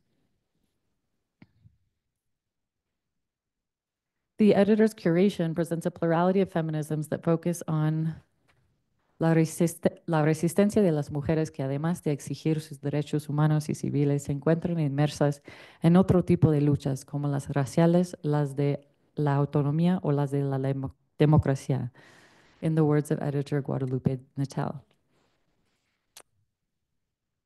Including writings from Jasnaya Elena Aguilar Gil and Francesca Gargallo, along translations of Silvia Federici and the Combahee River Collective, the dossier suggestively positions Rankin's work within a transnational radical feminist tradition curated to communicate that si bien la lucha feminista es global y legítima en todas las latitudes, no es lo mismo hacerla en Manhattan que en Ecatepec, en la Sierra Mije, o en Pekín o en Tucumán. The translated excerpt of Citizen on Hennessy Youngman and Serena Williams addresses the specific violence Black womanhood entails in a U.S. context. Yet in concert with essays on femicide in Mexico, the anti-state resistance of sex workers in Bolivia, and women-led indigenous movements across Abya Yala, Rankin's American lyric takes on additional valences, provoking considerations of the poet's contributions to transnational feminist thought from the global South. Cruz Guerrero's full-length Spanish translation of Citizen was published in 2022 as a collaboration between the women-led Mexico City-based press Ediciones Antílope and Surplus, an editorial collective that publishes both Mexican authors and autores de otros países que no han tenido la suficiente difusión en nuestro país y cuya obra consideramos relevante, casi urgente. Though the 2019 Spanish edition, that is from Spain, of Raquel Vicedo's Ciudadana is currently available in Mexico, its circulation has been limited in part due to its price, over 2 days' work at the nation's minimum wage. The version published subsequently in Mexico by Antílope and Surplus offers Rankin's work in a new translation at almost half the price. However, editors were only able to accomplish this level of affordability by choosing not to reproduce the many color images in Rankin's Citizen, which, to give you just like one example. A note at the beginning of the book explains that the price of reproduction rights would have significantly raised the retail price of the book, an outcome that editors categorically rejected. This editorial decision reframes Rankin's initial target audience from, quote, someone who goes to galleries, someone who is living a very middle or upper class middle life in a world where attending tennis matches is a reality, visiting museums is a reality, going to dinner parties is a reality, end quote, to instead cultivate Hispanophone readerships, including more diverse class backgrounds. The framing of Rankin in Mexico as a poet whose American lyric speaks to hemispheric feminist concerns and a wide socioeconomic spectrum of Hispanophone readers underscores a particular irony. The mestizo elite have long proclaimed to the nation's citizens and to those within the international community that while gender-based discrimination and extreme poverty are pervasive national social problems, quote, the phenomenon of racial discrimination does not exist in Mexico, end quote. Such rhetoric has come under increasing pressure since the country's representative to the United Nations Committee on the Elimination of Racial Discrimination made such a proclamation in 1995. Even so, the fact that Mexican editors have emphasized how a book ostensibly about racialization traverses axes of gender and class is also indicative of the ways they must work within existing discursive limits to render race and the existing limitations on national discourse surrounding the topic more visible. The urgency of Rankin's work within its new context is alluded to in an editorial note appearing in the book's back matter. Ciudadana, una lírica americana, se terminó de imprimir y encuadernar en el mes de octubre de 2022 en la capital de un país que todavía cree que el racismo inverso existe. Politicizing otherwise routine language about the printing process, editors indicate that one of the goals in publishing this translation was to contest a pervasive domestic belief that gains in racial equity result in structural disadvantages and an overall loss in status for people racialized as white. By marking the circumstances of publication within a country that still believes reverse racism exists, editors of Ciudadana call out those who have falsely equated a more rigorous national conversation on racial inequity with discrimination against white and lighter-skinned Mexicans. Underlying the collective consciousness in question are ongoing processes of mestizification that incorporate the many nations of Mexico into a bourgeois order by homogenizing them as mestizos. The way that such a utilization of Rankin's work speaks to contemporary debates surrounding racial democracy in Mexico has led one booktuber to make the surprising comment that Ciudadana, a book ostensibly about the United States, dentro del catálogo del de Antílope era el libro que mejor estaba relacionado con temas en México. Yet that editor's note mentions a country rather than Mexico implicitly acknowledges the existence of other white supremacist states in the Hispanophone world and the need to address their forms of ongoing violence collectively across national lines. Ciudadana indicates that the dismantling racial logics is a collective transhemispheric imperative that requires better models of more than national solidarity than those currently available. Among the most famous engaged in Junko Ogata's introduction is Jose Marti's concept of Nuestra America. Written while its author was in exile in New York City, Marti's 1891 essay of the same name called for the rejection of Anglo-European values and the construction of a harmonious, politically stable Latin America as a counter-hegemonic force uniting the region against the threat of US and British imperialism. Today, the essay is regularly invoked in the United States as, quote, an example of a cosmopolitan pan-Americanist sensibility that Marti himself would likely have resisted, as John Patrick Leary puts it. Ogata challenges this interpretation, instead characterizing Nuestra America as promulgating a profoundly parochial vision of transnational belonging orchestrated by the ruling class.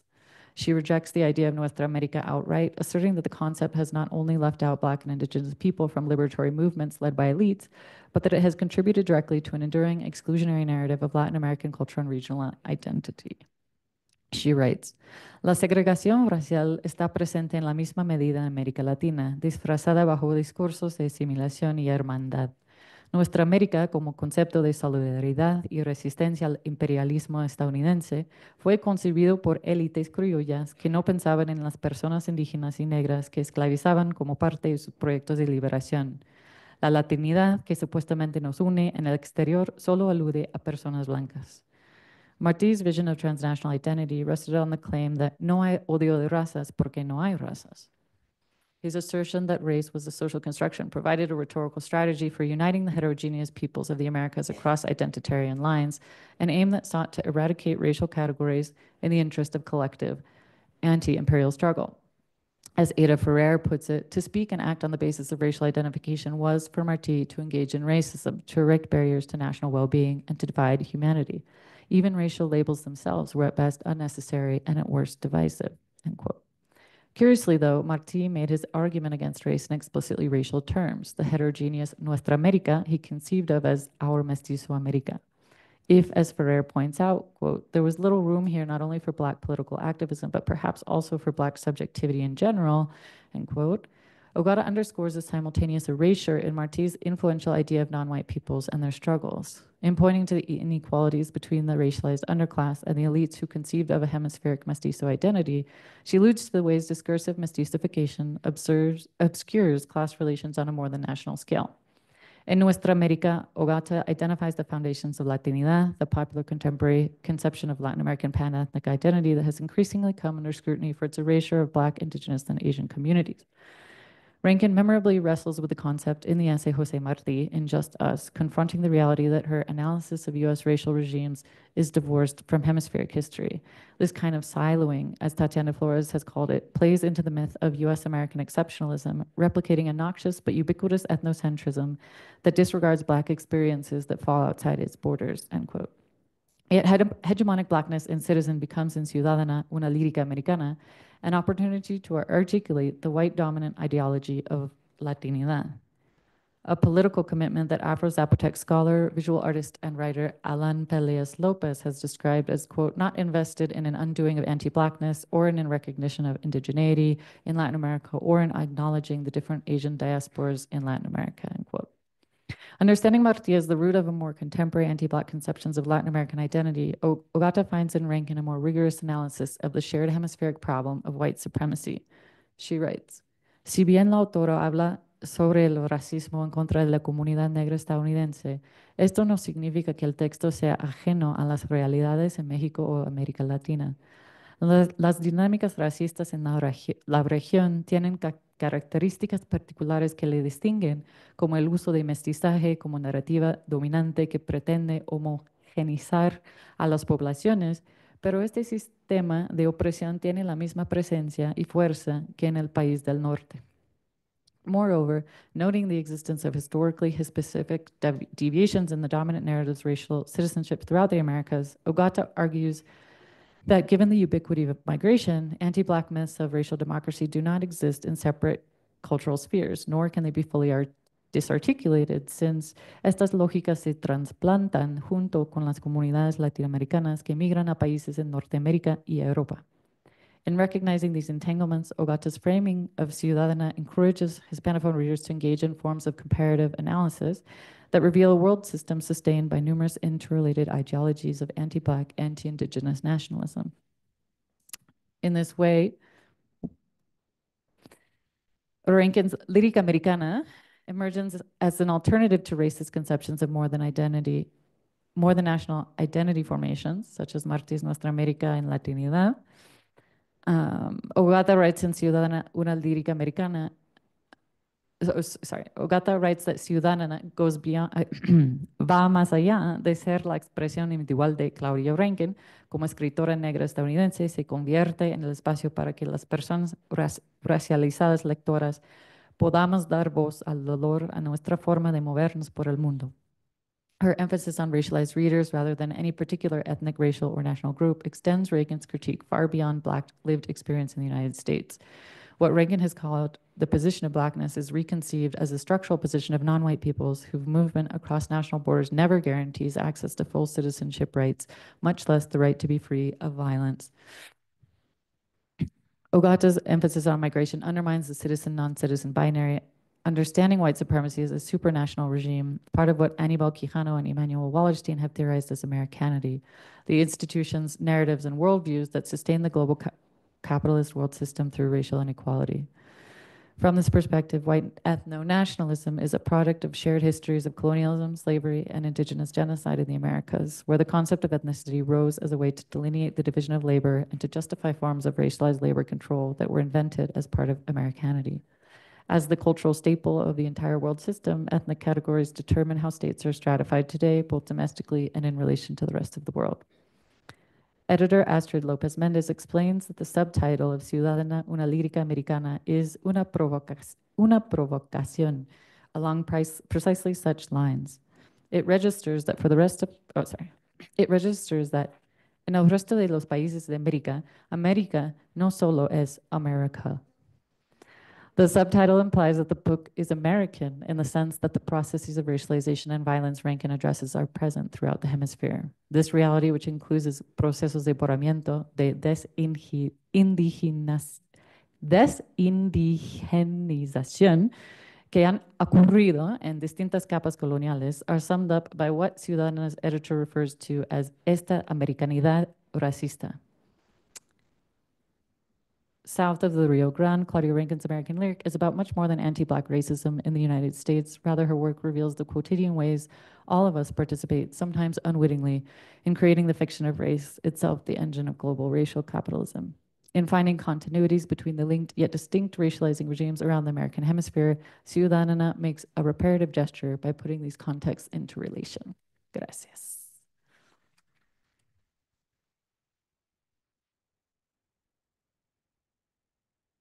Gracias, Whitney, por estos 20 minutos exactos.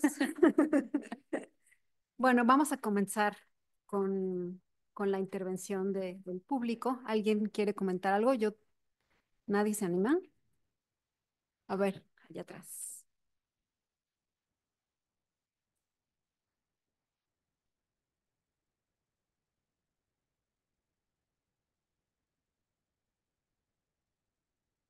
Hola. Sí. Bueno, pues a mí me gustó mucho la mesa de comunidades de prácticas virtuales. Bueno, lamento no tener el término correcto, pero bueno, yo tengo una duda en cuanto a las metodologías. Creo que sería en específico para la doctora Graciela, entiendo que este estudio, pues al parecer es como nuevo en algunos ámbitos, pero a mí me interesa sobre todo en la práctica de la lectura y la escritura. Y ahí me pregunto como qué tan conveniente es, o bueno, más bien qué problemáticas habría alrededor de empezar a cruzar diferentes enfoques disciplinarios con la etnografía o con el estudio de las comunidades digitales. Es decir, o sea, yo veo que se puede estudiar, no sé, de una parte literaria, entra muy bien el aspecto como económico y de procesos editoriales, como qué tanto una comunidad virtual puede hacer que se eleven las ventas o se pueda volver a editar un libro, porque se está propiciando una lectura desde las mismas comunidades virtuales que a su vez las hacen los usuarios. Pero también estaba pensando como esto de los microrrelatos, que tiene también, bueno, que es un enfoque más formal o estructural, o sea, también los textos que están en la web se pueden analizar desde un enfoque como lingüístico y literario. Pero mi pregunta es como, ¿hasta dónde podríamos ver qué teorías podrían entrar en el estudio de las disciplinas, sobre todo en el enfoque de estas prácticas de comunidades de lectores digitales o comunidades digitales de lectores, como sea? ¿Cómo podríamos saber o si tiene algún indicio de qué podríamos cruzar con estos enfoques metodológicos? Porque entiendo que son muy nuevos y cómo saber que no estamos como cometiendo un error al mezclar qué parte de la literatura y de estas comunidades sí se podría poner en práctica en las comunidades digitales como un objeto de estudio. Gracias, Naye. Este, la segunda mitad, que ya no me dio tiempo de presentar, es precisamente sobre otra comunidad que se dedica a la lectura. Y esa comunidad ha sido muy criticada, o sea, el establecimiento de esa comunidad, que es como un club de lectura, ha sido muy criticada porque hay críticos literarios que dicen, ay, este es un concurso, ¿no? Cada año se nominan 5 libros y cada año de esos, primero 15, luego 5 y de esos gana uno. Y los críticos literarios que son muy puristas han dicho que ni todos los textos ahí tienen el mismo nivel de escritura, que hay unos, digamos, de géneros que han sido denostados como novela policíaca o como la novela romántica o más recientemente novela gráfica, eh, y que solo es para elevar las ventas de libros, ¿no? Entonces, pues yo no veo mal que se eleven las ventas de libros, ¿no? Claro que son dos ramas distintas las que estudian eso. O sea, por ejemplo, lo que hace Alejandro Mercado es ver las relaciones económicas que se generan a partir de estas en las industrias culturales, que son industrias que tienen objetos distintos que, por ejemplo, la industria de los zapatos, porque todos los objetos que compramos van cargados de contenido. Yo creo que se puede estudiar de diversas maneras. Por ejemplo, Tess lo que está haciendo es estudiar las traducciones. Ella sí está haciendo crítica literaria porque está viendo cuál de las dos traducciones que está estudiando es una traducción más cercana a la otra. A mí lo que me interesa es el asunto de cómo las y los usuarios desarrollan cierto tipo de identidad en estas comunidades. Algunas y algunos se identifican como escritores de tiempo completo, otros se identifican como amateurs. Entonces, yo no creo que haya lo muy interesante de esto es que creo que hay muchas vías por las que se puede analizar las pequeñas historias que se construyen. O sea, se puede hacer un análisis político de las conversaciones que se generan acerca de qué es lo canadiense, por ejemplo. Se puede hacer un análisis literario acerca de si los poemas que se están subiendo a la red son verdaderos trabajos poéticos o son tan solo así como desbordamientos del corazón.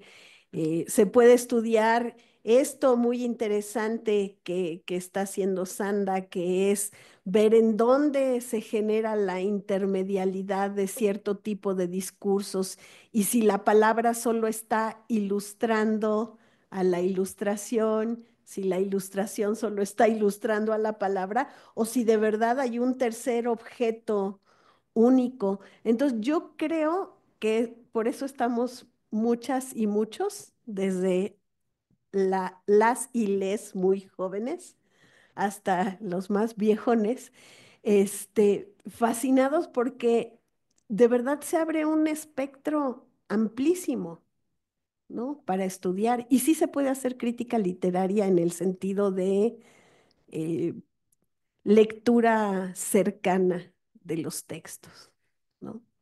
No nomás económica o no nomás, no nomás, ¿qué será? De gusto, digamos, del gusto, sino que sí se puede hacer crítica literaria. Y creo que en ese sentido, por eso sirve la metodología de las pequeñas historias, porque uno va descubriendo ahí todos esos diferentes matices que se van construyendo en las... Y que además son una narrativa en sí misma.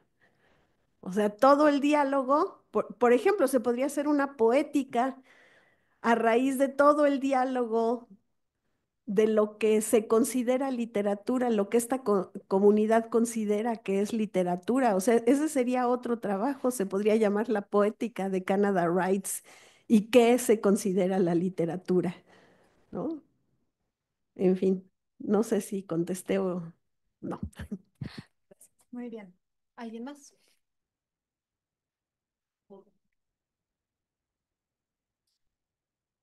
Gracias a todas las ponentes. Estoy absolutamente pasmado porque me han revelado universos de los cuales no tenía ninguna idea, absolutamente ninguna idea. Tengo dos comentarios y una pregunta. Un comentario para ti, Sanda, y además ahora lo que acaba de decir Graciela.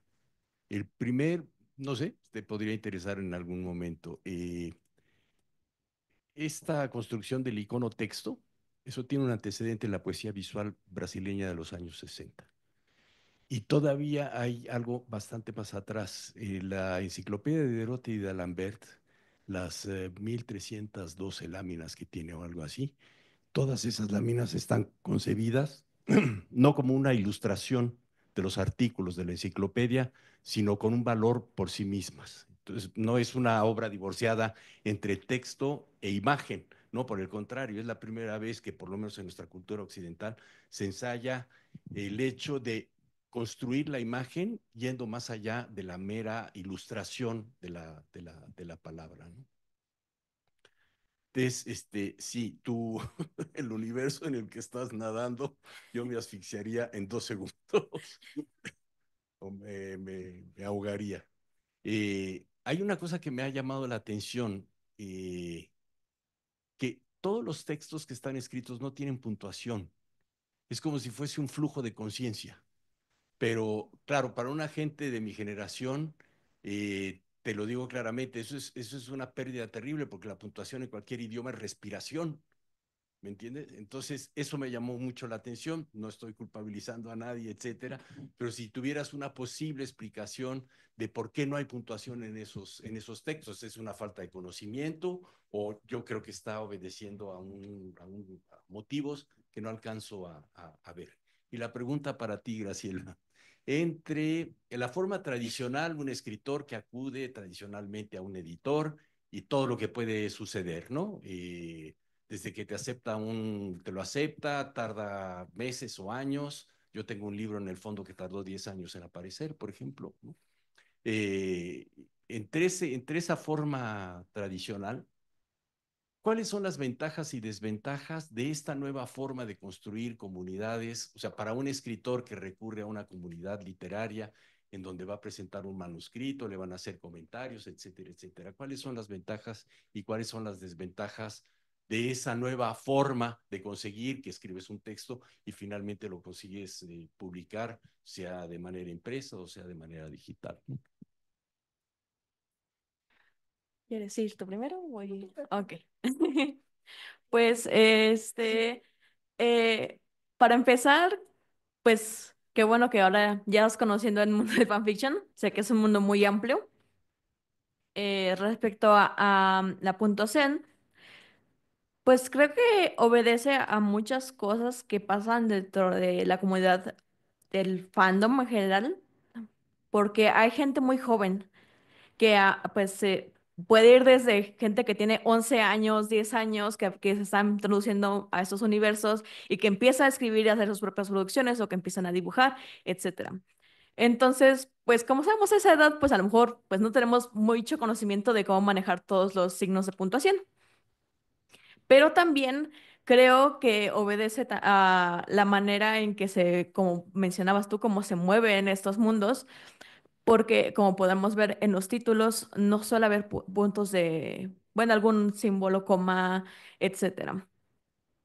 Y algo que pasa y que he notado, por ejemplo, ahorita que estoy haciendo traducciones de fanfiction, es que se copia lo que se ve en el inglés. A lo mejor no se hace una puntuación como se hace en español, sino que se sigue la del inglés. Y, por ejemplo, como los diálogos en inglés se hacen entre comillas, también en la traducción en español lo están poniendo entre comillas en vez de estos guiones largos que solemos usar.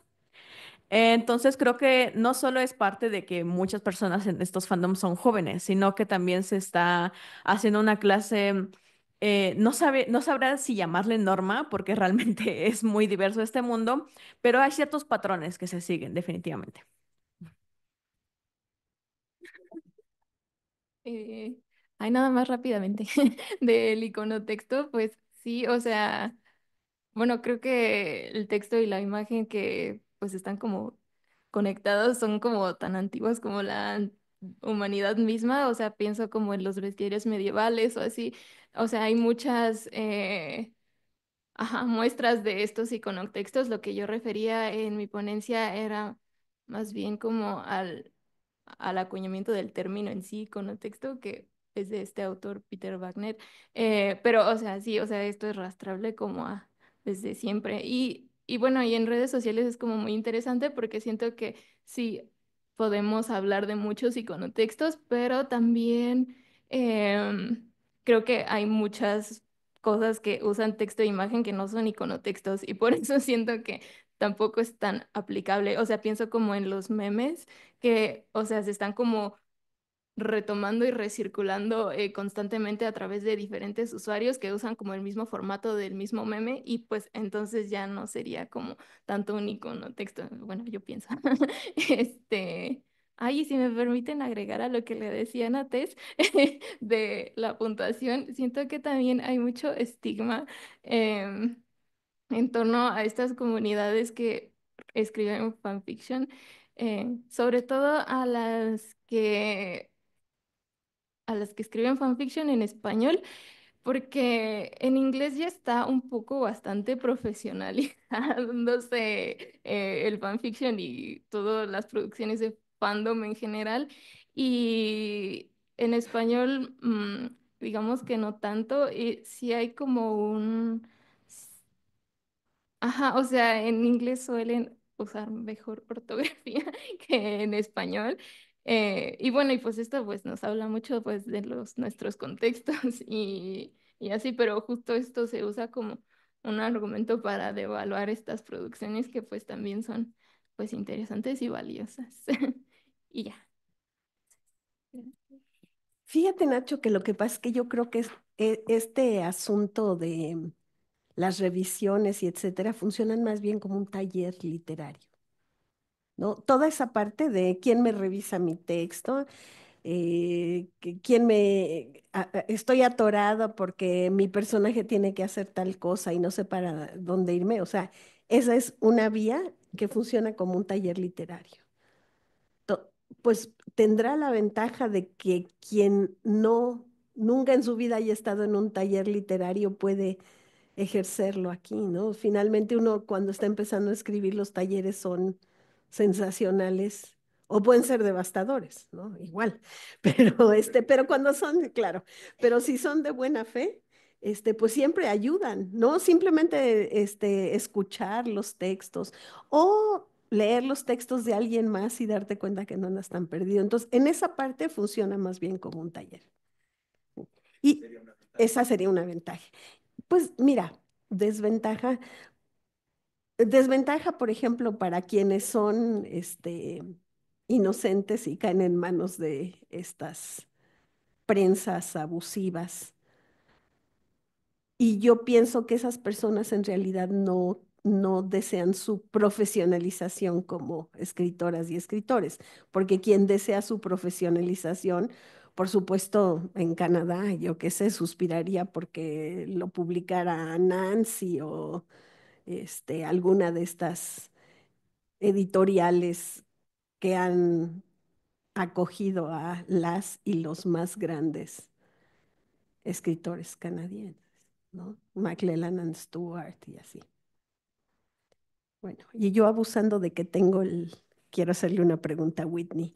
Whitney, a ver, ¿entendí bien? ¿Hay dos versiones en español del mismo texto? Ah, entonces, lo que yo quisiera preguntarte, eh, nosotras y nosotros los lectores mexicanos siempre nos sentimos como muy abrumados o, ¿qué será?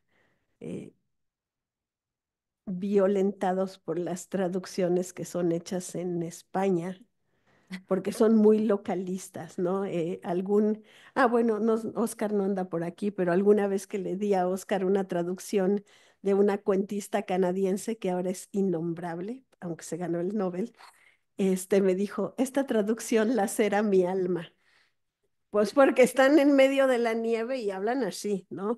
Entonces, me gustaría mucho que nos dijeran, en poesía no me puedo imaginar si también son así de localistas las traducciones de España y tú como una lectora que lee primero en inglés y como traductora que eres de poesía, ¿cómo sientes las diferencias entre estos dos textos? Sí, gracias por la pregunta. Em, pues yo me acerqué a la traducción de España, como esperando una traducción bastante española, o sea, como pensando también como en el ejemplo famoso de Roma por Alfonso Cuarón, ¿no? Que ellos tenían subtítulos en español, español, porque no podían entender el español mexicano, ¿no? Pero la verdad no, o sea, yo creo que esta traductora ha tomado,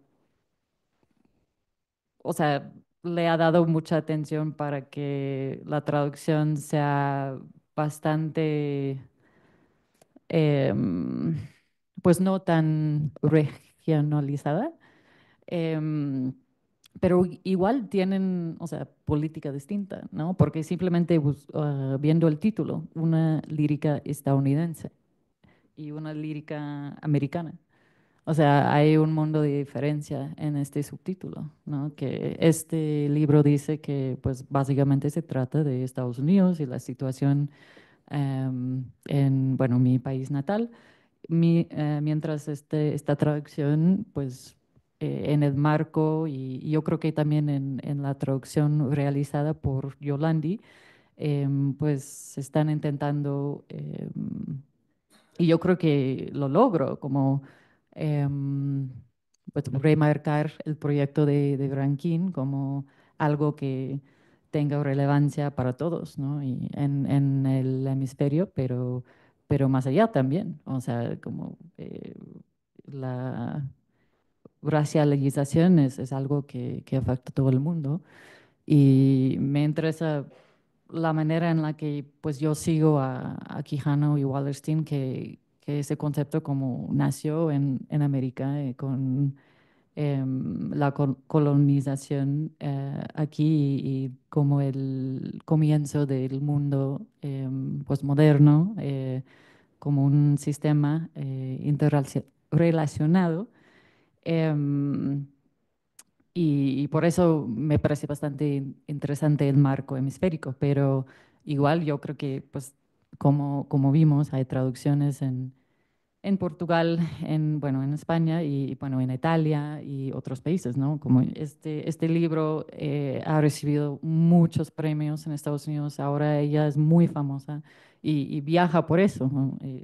La obra circula, pero también porque tiene relevancia más allá de sus fronteras nacionales, ¿no? Entonces, sí, no sé, la traducción de Yolandi me interesa mucho más, pero no me parece que sea como muy de España, o sea, pero sí, o sea, y yo creo que la política es distinta como ya mencioné. Pero gracias por la pregunta. Sí, acá. Eh, principalmente para el panel en general, pero especial para Tess y para Sanda. Me gustaría si pudieran hacer una reflexión sobre cómo todos estos textos, especialmente los puestos en estas plataformas o nuevas plataformas digitales que, como ustedes ya presentaron, que tienen diferentes formas de expresión, nos acerca a un futuro o nos lleva a un futuro donde la lengua es más, está más vinculada con la imagen y qué representa para las futuras generaciones. Me gustaría si pudieran hacer una reflexión sobre eso. Gracias.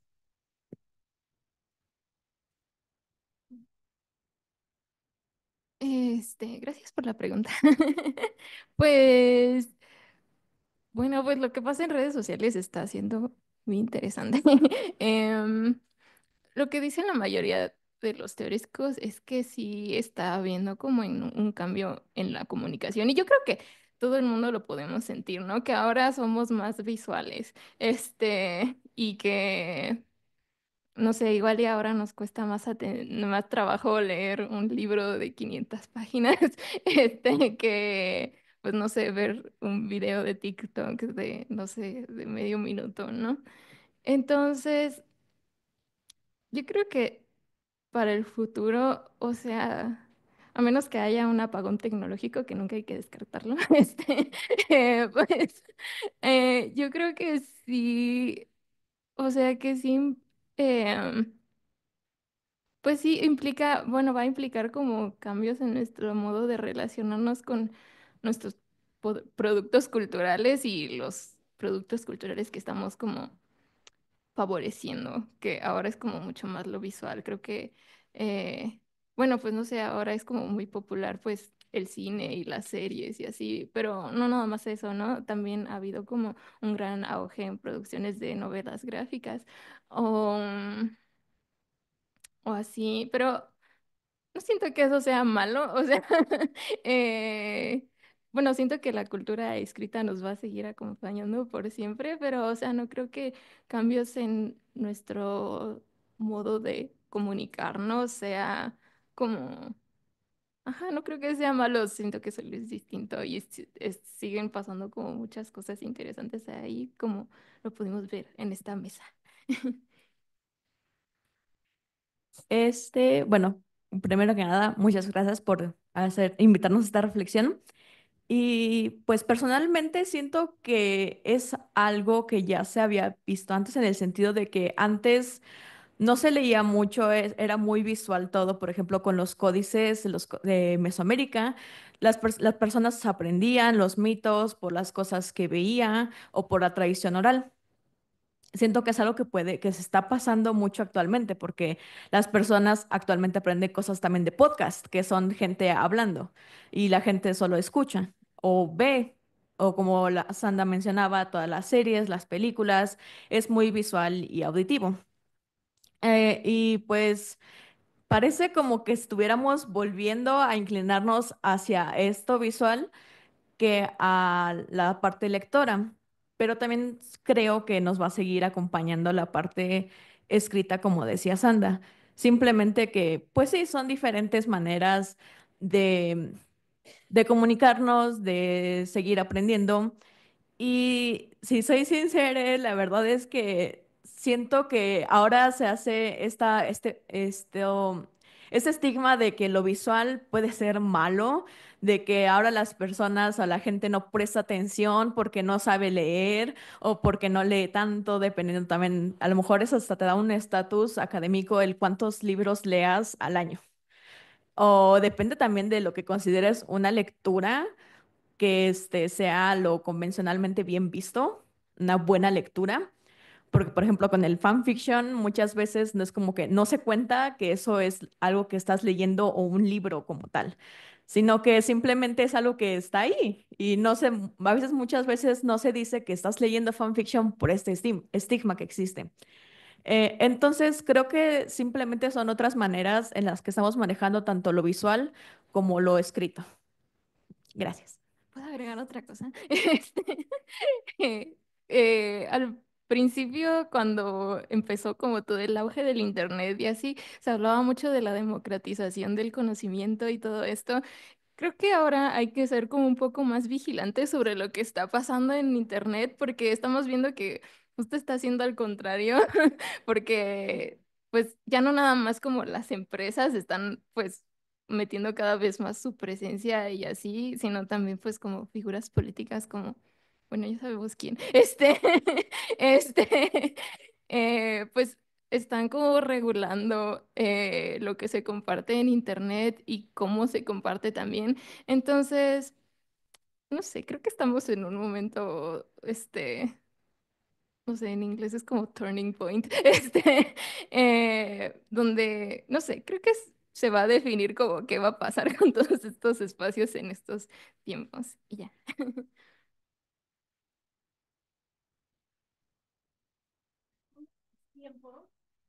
A destiempo acerca de lo que preguntaba Nacho de las ventajas y esto de Canada Rights.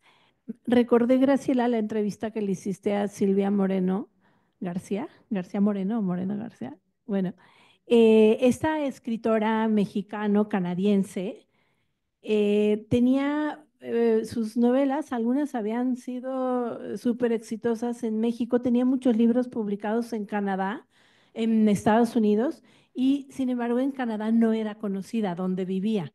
Y te acuerdas que comentaba en la entrevista que decía que el haber sido seleccionada para que su novela se discutiera en Canada Rights la apuntaló impresionante en la industria editorial canadiense. Era nada más ese comentario. Pues muy bien, muchas gracias. Muchas gracias. Yo me guardo mi comentario, pero un par no. Y es que me surgieron muchos, pero uno es que pienso para este trabajo del proyecto Papit lo relevante que es este diálogo intergeneracional en específico, o sea, cómo por generaciones tenemos la capacidad de ver unas cosas o no ver otras. Eso me parece fundamental y nos habla de la importancia de trabajar justo así, ¿no? Desde distintas edades y perspectivas. Fundamental. Y luego creo que otra cosa que habría que preguntarse es que surgió mucho aquí en la mesa es el asunto de las pequeñas historias. Entonces, ¿hasta dónde esa metodología nos alcanza para, o sea, qué mundo sí, qué comunidades virtuales sí, para cuáles sí da y para cuáles no? Creo que también podría ser interesante una reflexión en este proyecto en el que yo también estoy, por eso lo digo. Y bueno, muchas gracias a los y las asistentes, muchas gracias a las ponentes por sus interesantísimas ponencias.